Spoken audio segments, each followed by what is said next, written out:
mengatakan sholawat pujian, ya sholawat pujian, sebuah sholawat yang dikarang atau yang pertama kali dibacakan oleh seorang ulama sufi dari Thariqah Saziliyah, sholawat pujian, yang mana mungkin cepat dibahas waktu itu ya. Sholawat pujian itu sholawat yang didapat oleh seorang ulama Saziliyah ketika beliau sedang berlayar di sebuah perahu yang saat itu sedang terombang-ambing oleh badai. Beliau ketika itu sedang tertidur dan beliau mendapatkan bermimpi bertemu dengan Rasulullah SAW yang memerintahkan kepada beliau untuk memperbanyak sholawat pujian bagi seluruh penumpang yang terdapat di bahtera tersebut dan di perahu tersebut. Seketika itu beliau terbangun dan menyampaikan sholawat, menyerukan sholawat kepada para penumpang untuk senantiasa salawat pada saat itu. Alhamdulillah, dengan izin Allah, perahu tersebut dapat berlabuh dengan aman dan selamat.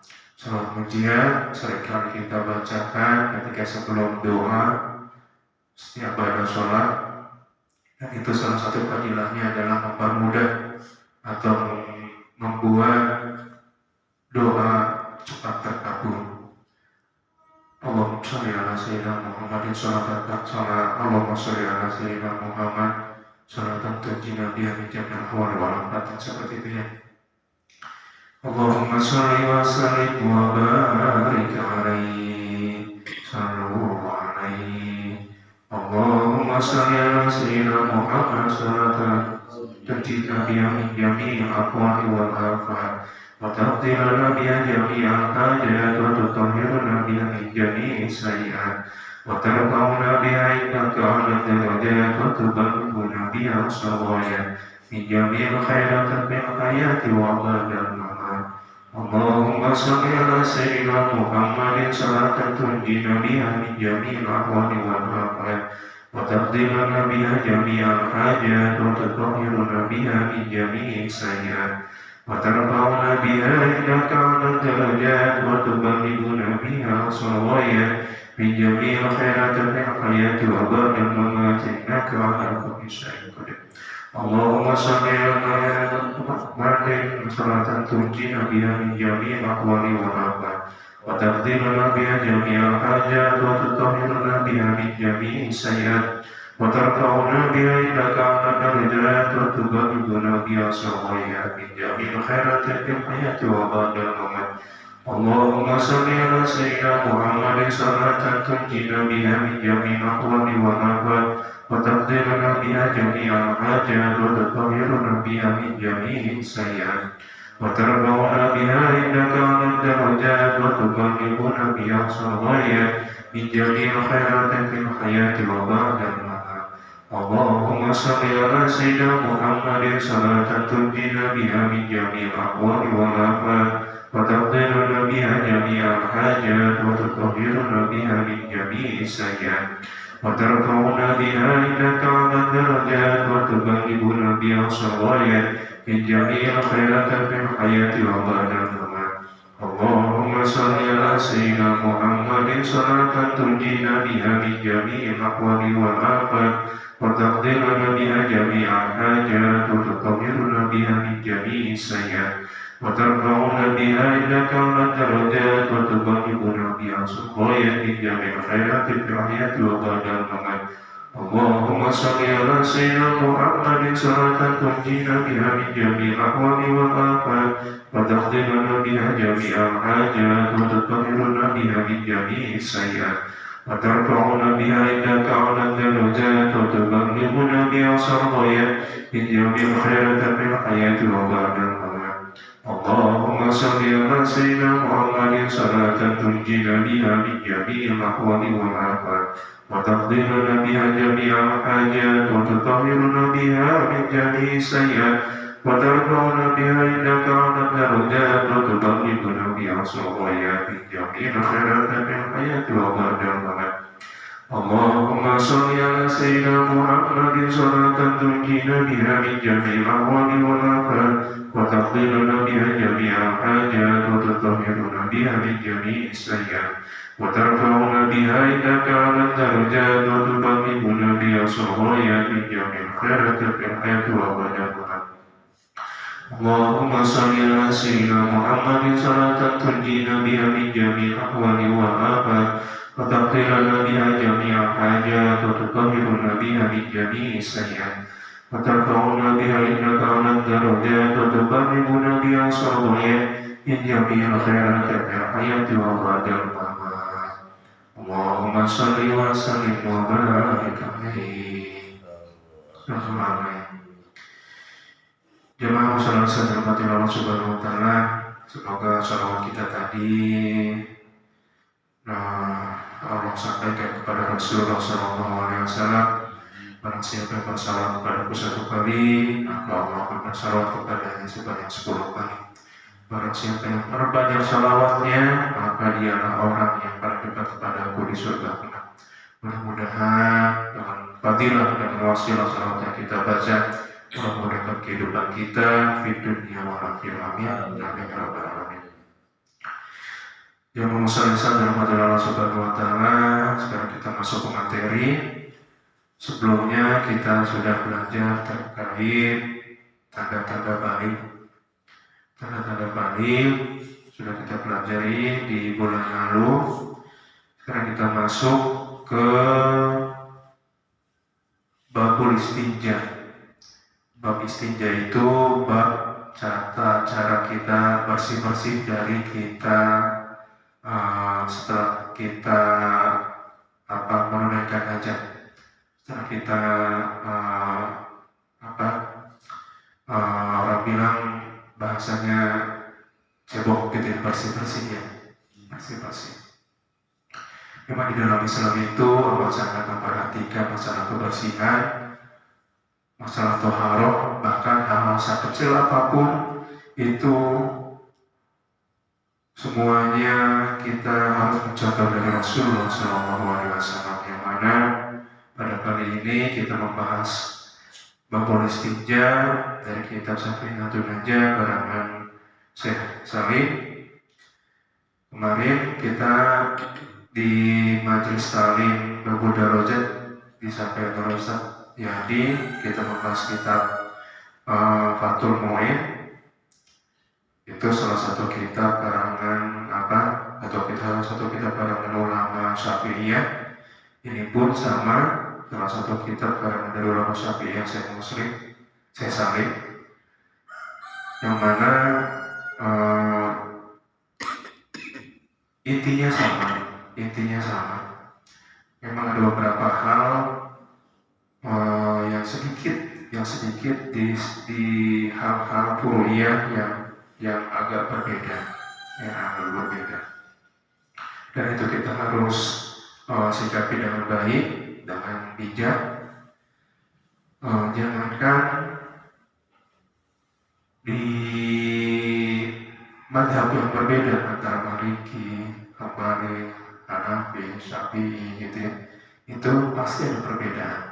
Ini sesama ulama Syafi'i pun itu ada beberapa beda pendapat, beberapa hal yang beda pendapat. Kayak kemarin disampaikan dalam membasuh telinga itu di kitab Fathul Mu'in itu secara berbarengan dicontohkan sama Ustaz Jadi secara berbarengan.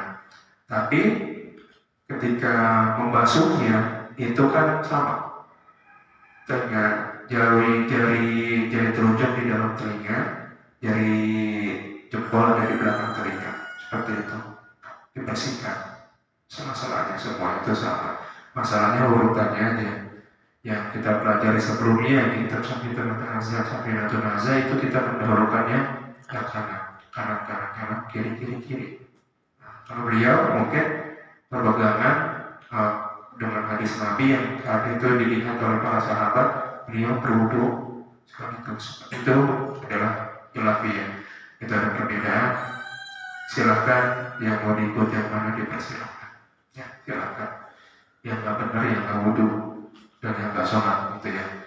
Itu masalah sunnah.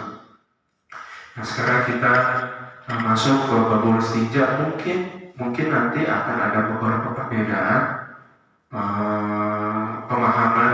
Selama itu ada landasannya, selama itu ada rujukannya, selama itu sanadnya sampai dengan kepada Rasulullah SAW, silakan. Nah, silakan diikuti, tapi jangan ngarang-ngarang. Ya, jangan ngarang-ngarang. Gue enaknya begini aja ibadah. Nggak bisa. Ibadah itu ada tuntunannya, terutama yang hal-hal prinsip, yang prinsip. Ya kalau hal yang kuliah, mungkin di situ bisa ada ikhtilaf, bisa ada perbedaan. Nah di sini kita masuk ke bab istinja, faslun syurutun ijza'il hajari bil istinja. Syarat-syarat yang mencukupi istinja dengan menggunakan batu. Jadi di dalam Islam itu beristinja, bersih-bersih dari najis yang kita keluarkan itu sebenarnya menggunakan batu, Pak. Menggunakan batu. Ya. Setelah itu dibasuh dengan air atau cukup dengan air. Ya.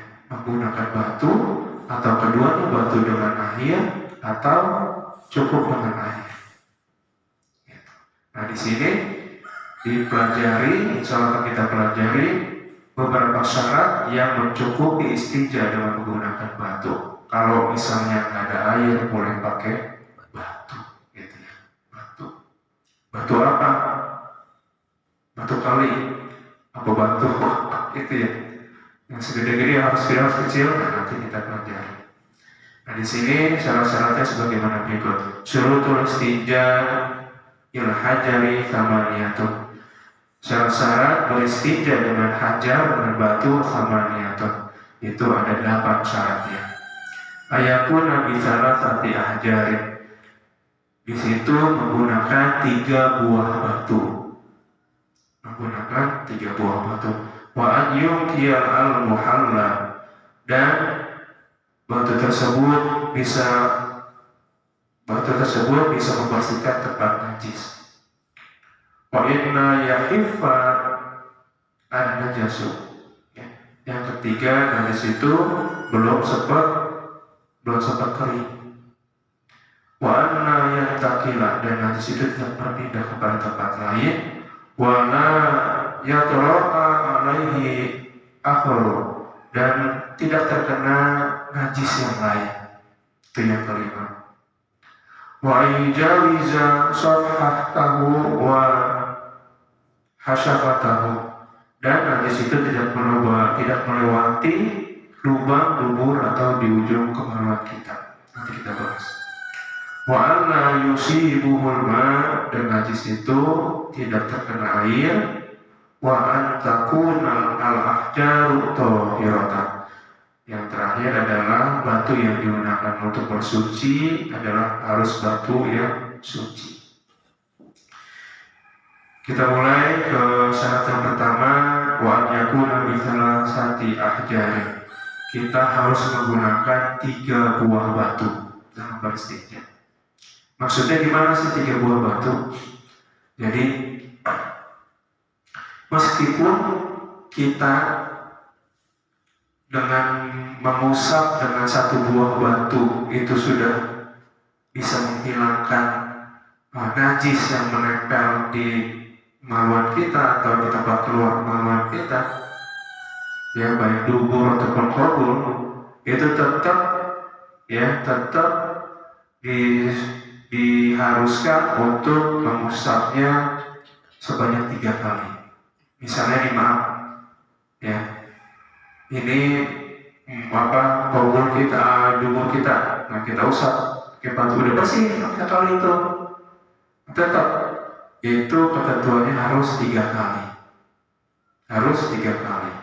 Nah, walaupun sudah hilang najisnya, kotorannya, walaupun sudah hilang tetap harus menggunakan 3 batu. Nah sekarang gimana kalau misalnya kita nggak nemuin batu 3? Kita cari kiri kanan, ini nggak ada memenuhi syarat nih buat buat apa, buat jadi buat pembersih gitu ya, buat batu yang memenuhi syarat. Tadi kan batunya kan harus apa namanya, harus suci gitu ya, harus kering, nggak boleh basah. Nah itu kita nggak nemu, cuma nemu satu batu, gimana caranya? Nah itu boleh. Jadi batu itu kan kalau batu sebesar ini atau segini batunya, itu gede banget gitu ya.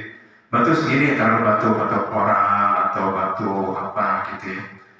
Nah kita apabila hanya mendapatkan satu buah batu, itu boleh kita gunakan di 3 sisi yang berbeda. Ya, batu seperti gini. Untuk beristinja pertama di sebelah sini, untuk istinja yang kedua sebelah sini, untuk istinja yang ketiga sebelah sini. Yang penting 3 kali diusap. Ya, 3 kali. Sekarang gimana caranya? Kalau misalnya setelah 3 kali itu masih belum bersih, dan gitu. Udah kita, ya maaf ya, saking banyak ya, itu gimana kita tersulit membersihkannya, itu masih belum bersih setelah diusap selama 3 kali, sebanyak 3 kali. Gimana caranya? Bersihkan lagi, diulang, ditambah 1, tambah 1 atau tambah 2 sebenarnya, ngulangnya, diusapnya, tambah 2 Pak, harus ganjil. Harus ganjil kan 3. Nah kita oles lagi 1 berarti 4, oles lagi 1 jadi 5 kali gagal, masih belum juga, tambah lagi 2 lagi, terus sampai dia benar-benar bersih. Jangan menggunakan batu yang sama, asal sisinya nggak diulang. Misalnya di sini yang kelima, di sini juga, nah itu nggak boleh, namanya mustamal, batu yang mustamal udah kepake, jadi nggak boleh untuk beristinja. Cari batu lain, gitu. Ya, cari batu lain. Nah itu adalah syarat yang pertama, menggunakan 3 buah batu, yang minimal 3 buah batu atau di 3 sisi batu, ya 3 sisi batu tersebut. Gitu. Lalu yang selanjutnya, batunya dapat membersihkan dari keluarnya najis. Ayakun wa ayyungkiyal al-mahal.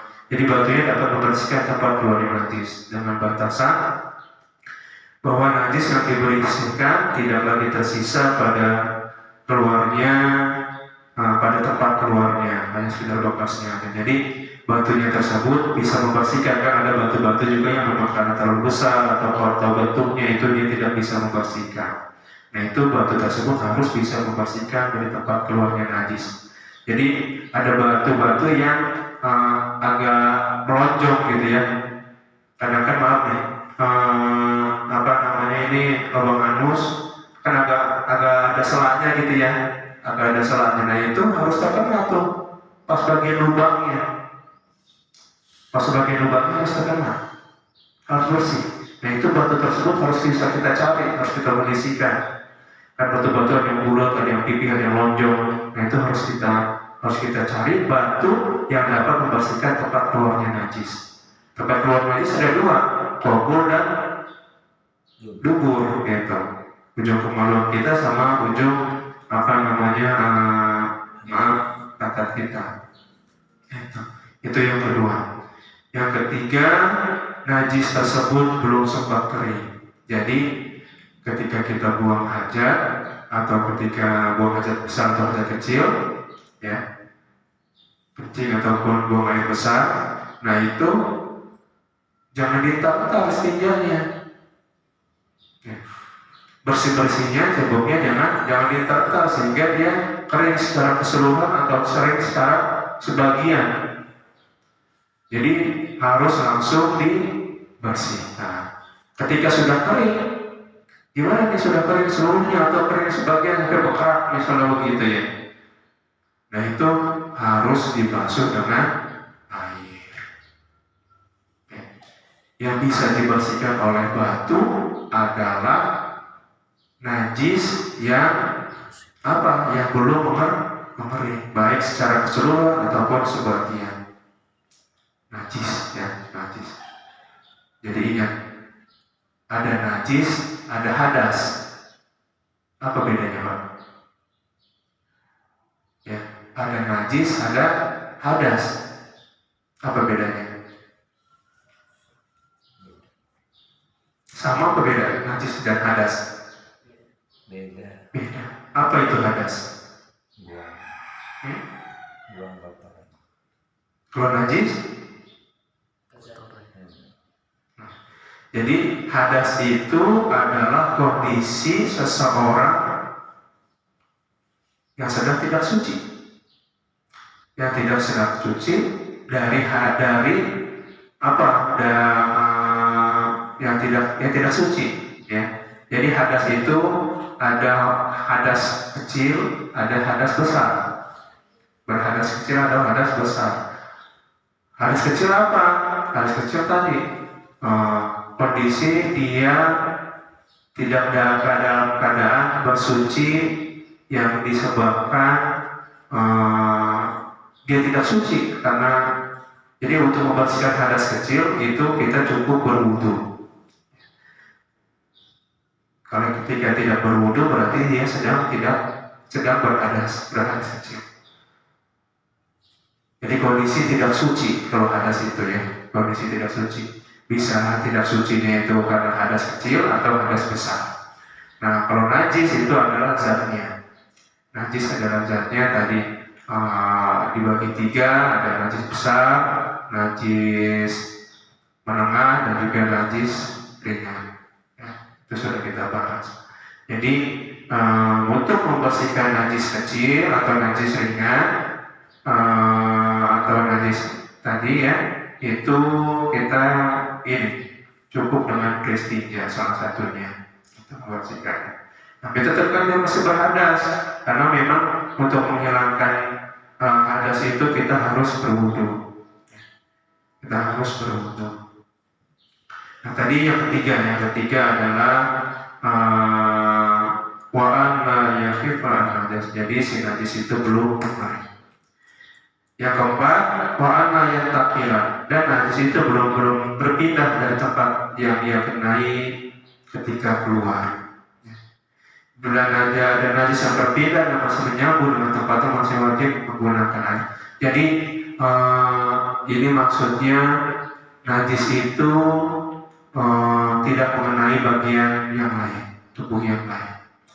Jadi ketika kita buang aja itu tidak terkena dengan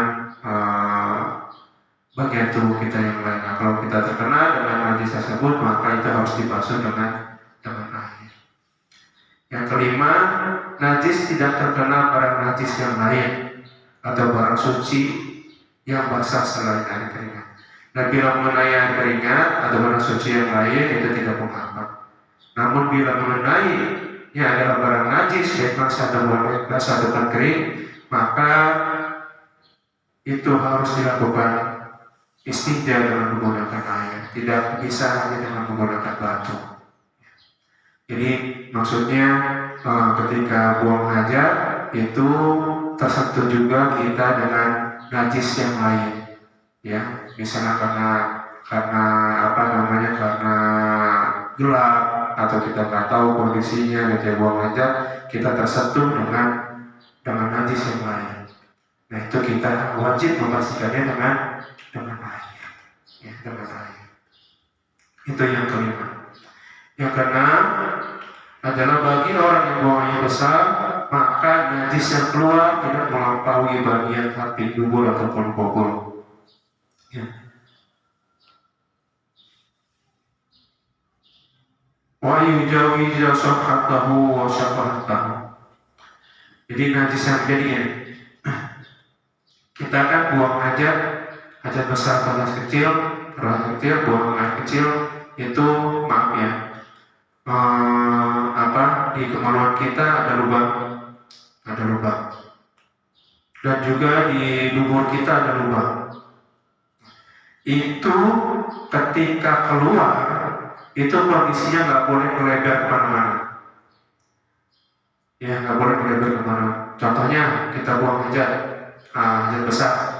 Nah, kalau kita posisinya jongkok sempurna, itu begitu keluar ya keluar, nggak nempel ke sisi pantat yang lainnya. Nah itu boleh dibersihkan dengan batu lubangnya. Begitu juga di kemaluan kita usap dengan batu, diusap Pak, bukan dikecap. Bukan dikecap, diusap aja, diolesnya. Apa yang dioles? Lubang keluarnya. Nah, apabila keluarnya najis tersebut itu menempel ke sisi lain, mungkin karena kita jongkok yang nggak sempurna atau keluarnya itu ketika lagi berdiri saking keberatnya misalnya gitu kan, nah itu otomatis terkena pinggir-pinggir pantat kita atau bagian tubuh kita yang lain. Nah ketika keluarnya itu berada kemana-mana atau nempel ke pantat yang lain, sisi kiri kanannya itu nggak bisa dibersihkan oleh batu. Itu harus pakai air. Ya harus pakai air. Jadi yang dibersihkan yang bisa batu apa? Ya lubangnya aja. Ketika dia udah nempel ke kiri ke kanan, karena tadi kondisinya ya maaf kebelet gitu ya, akhirnya keluar duluan melebar. Nah itu nggak bisa dibersihkan oleh batu, harus pakai air. Seperti itu. Jadi itu maksud dari wa ayyuzawija sofatahu wa syafatahu. Jadi tidak melampaui lubang keluar dari kemaluan dan lubang keluar dari dubur. Yang ketujuh, wa ayyusibahul ma, dan najisnya tidak terkena air. Jadi ketika kita buang hajat pagi-pagi, subuh-subuh, SMA 4 gitu ya, nggak bisa buang hajat, kita nyari semak-semak di semak-semak, karena kalau sekarang udah agak jarang ya. Kalau dulu sering tuh, saya berangkat habis subuh jalan, karena di sana tuh di Cicalung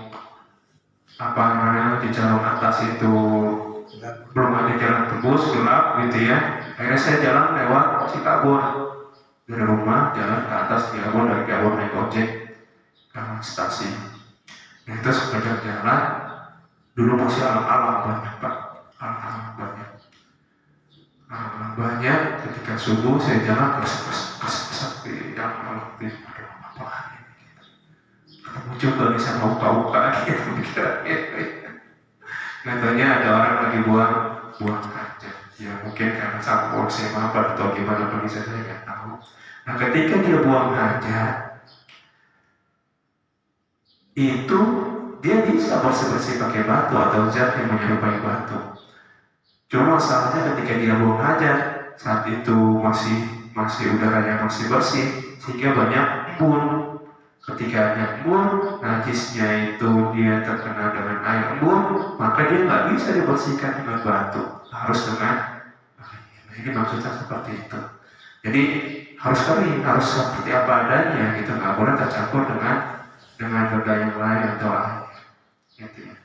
Itu hal yang diperbolehkan beristinja dengan batu.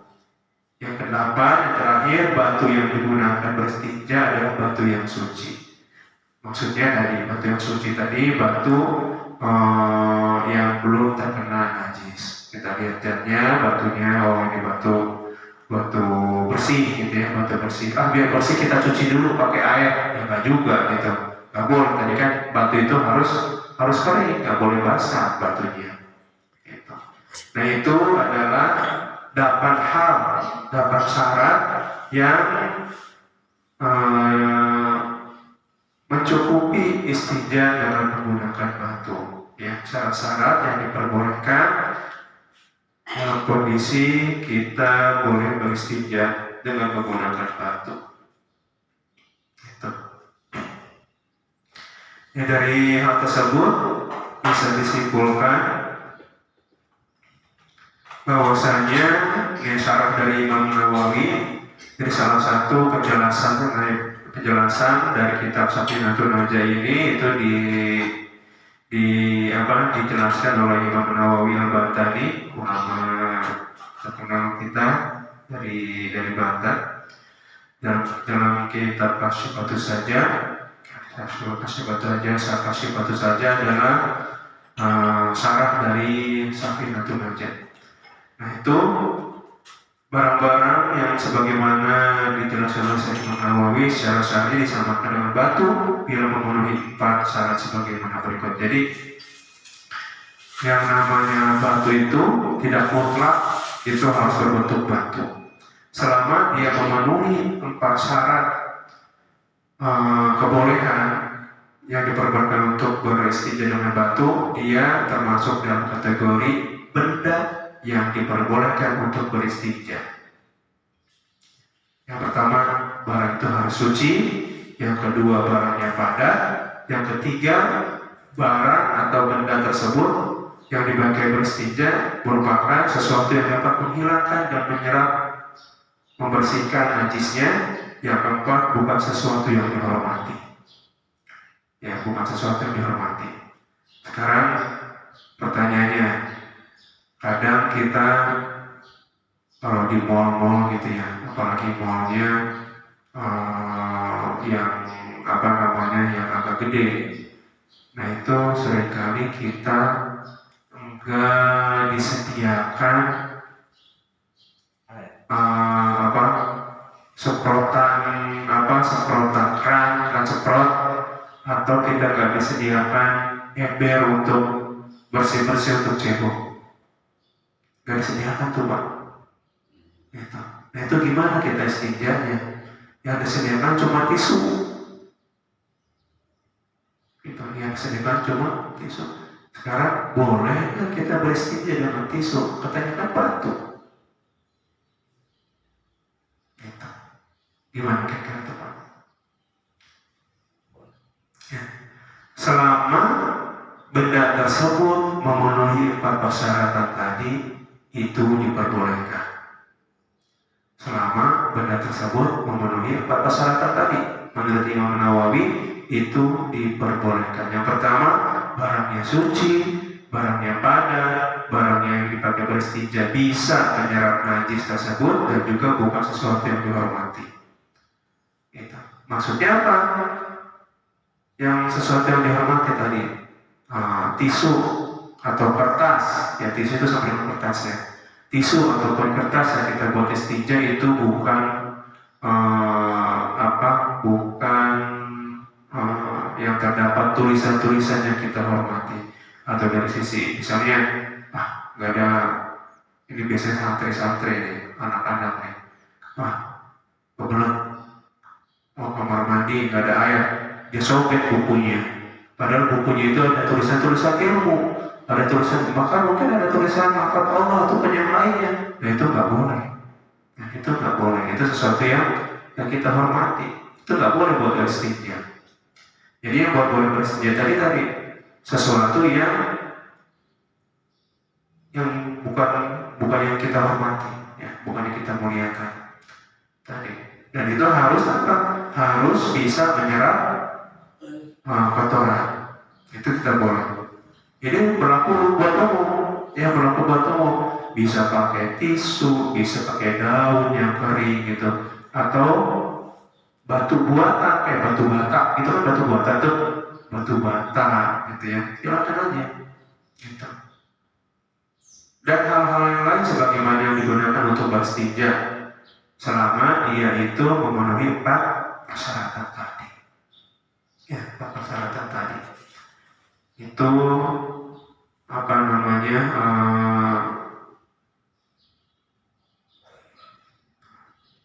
benda yang diperbolehkan untuk beristinja. Sekarang bedanya apa sih kita beristinja dengan air dan batu? Ya, kita beristinja dengan air dan batu. Biasanya kan gini, maaf ya, kalau misalnya kita buang air besar, itu biasanya kita pasti buang air kecil. Ya kan? Kalau kita buang air besar, otomatis kita buang air kecil. Kalau kita buang air kecil, otomatis buang air besar? Enggak kan ya? Enggak kan? Sekarang ada perbedaan beristinja ketika kita buang air besar. Kalau buang air kecil kita cukup hanya membersihkan ujung kemaluan kita aja dengan batu ataupun dengan air. Nah sekarang bagaimana kondisinya ketika kita buang air besar? Nah ini ada perbedaan. Ini pun diatur dalam Islam subhanallah ya. Hal-hal seperti ini pun diatur di dalam Islam. Gitu. Jadi ada perbedaan antara beristinja dengan menggunakan air dan batu. Bila beristinja dengan air disunahkan mendahulukan membersihkan bagian kubul daripada dubur. Ya. Kalau pakai air, tadi kan kita belajar pakai batu tuh. Nah sekarang kita kalau misalnya kita cebok, maaf ya bahasanya, kita cebok, kita bersih-bersih dengan menggunakan air, kita disunahkan untuk mendahulukan membersihkan bagian kubur pantat kita daripada dubur. Jadi bersih cebok dulu Pak. Cebok bagian belakang dulu, udah bersih baru bagian depan. Itu sunahnya. Tapi kalau menggunakan batu kebalikannya. Bersihin yang depan dulu, baru bagian belakang. Nah itu sunahnya. Ya. Jadi ketika kita buang hajat, buang air besar, udah pasti kita buang air kecil.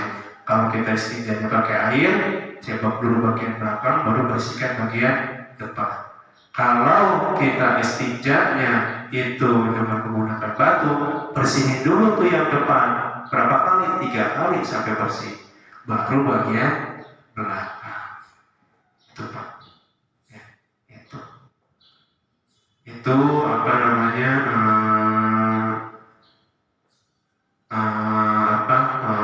tata cara kita bersuci dengan air ataupun dengan batu. Ya, dengan batu. Lalu yang selanjutnya, ketika kita beristinja, tadi ini dibahas di masalah tisu. Nah itu boleh kita menggunakan tisu atau benda-benda lain untuk beristinja, untuk beristinja.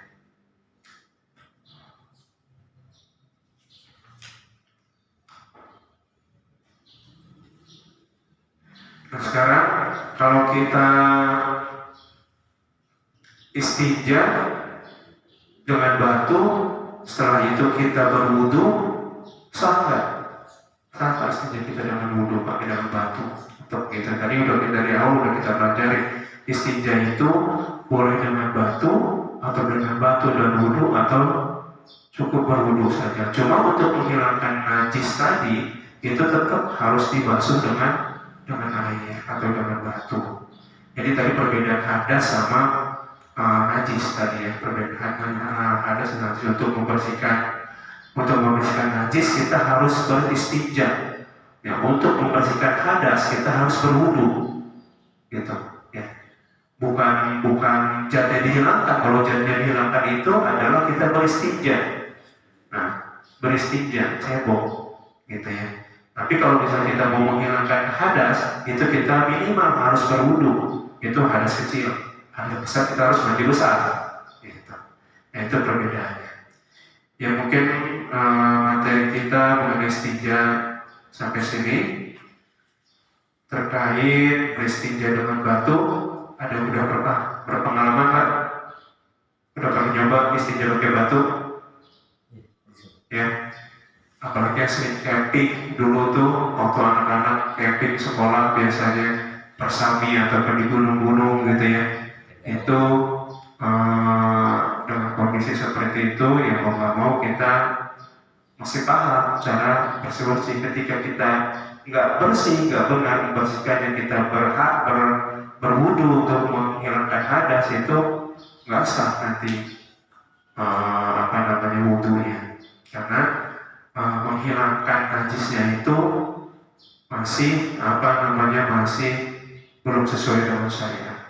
Kita masih belum sesuai dengan syariat. Walaupun kita udah gosok-gosok pakai benda yang menurut kita bersih, tapi karena tidak sesuai dengan syariat. Contohnya misalnya ada batang pohon, ada batang pohon itu